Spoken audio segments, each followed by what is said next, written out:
What did you make of Donald Trump's comments? And it's been a really volatile 12 hours. And how have the markets reacted?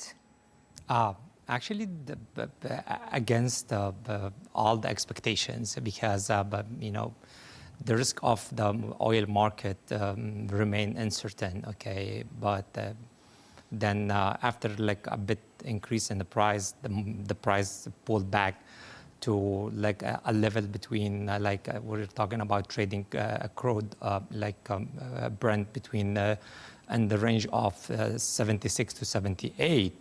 Although like earlier in a week it was like reached like $76. Okay, so that's the risk of that one. Okay, still exists of that one. That the reacted, it was not as per like the impact of what happened exactly of the strike.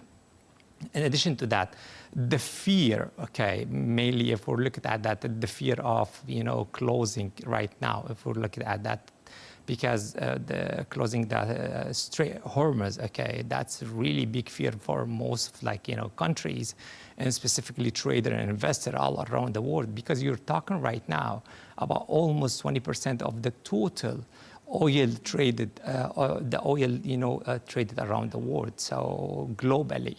So that will affect definitely the oil price. However, investors look at that from the perspective, it's they don't look at that as a really has a big impact on the price, because they thought from the perspective it's just a strike, and this is a finish, and life will continue, and the cycle of that, going. Price, the strike finish, and they will continue like trading as a normal, trader. That's the reason. So, other aspect or other things that might affect the price, more, more damage way. Like for instance, maybe like bombarding some kind of oil tank that will affect the oil price.